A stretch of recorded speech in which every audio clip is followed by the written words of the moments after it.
Hello friends, welcome to MOHANA'S kitchen. இன்னைக்கு நம்ம சேனல்ல ஒரு சட்னி ரெசிபி பார்க்க போறோம். ஹோட்டல் ஸ்டைல்ல தேங்காய் சட்னி எப்படி பண்றதுன்னு பார்க்க போறோம். ஃபர்ஸ்ட் அதுக்கு தேவையான பொருள் என்னன்னு பார்க்கலாம் வாங்க. 3 பச்சை மிளகாய், 4 சின்ன சைஸ்ல பூண்டு பல், 2 சின்ன வெங்காயம், கொஞ்சமா புளி, 2 டேபிள்ஸ்பூன் வறுத்த நிலக்கடலை, அரை மூடி தேங்காய்,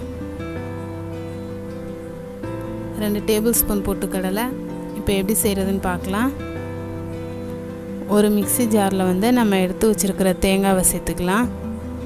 இது கூடவே வறுத்த நிலக்கடலை, பொட்டுக்கடலை,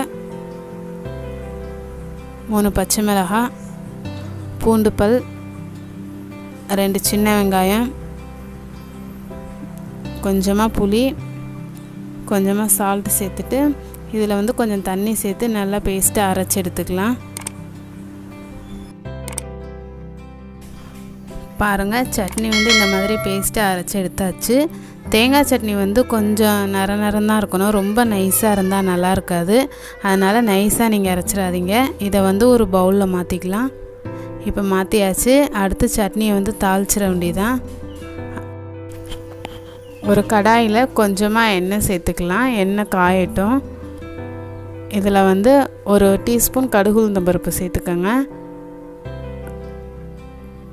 கடுகு பொரிஞ்சோன்னா நம்ம ஒரு கொத்து கருவேப்பிலையும் 1 வரமிளகாவும் கிள்ளி போட்டுக்கோங்க. போட்டு இதை லைட்டாக கலந்து விட்டுடலாம்.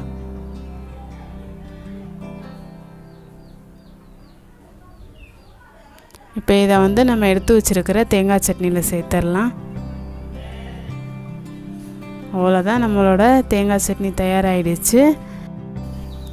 ரொம்ப சூப்பரான ஹோட்டல் ஸ்டைலில் கோகோனட் சட்னி தயாராகிடுச்சு.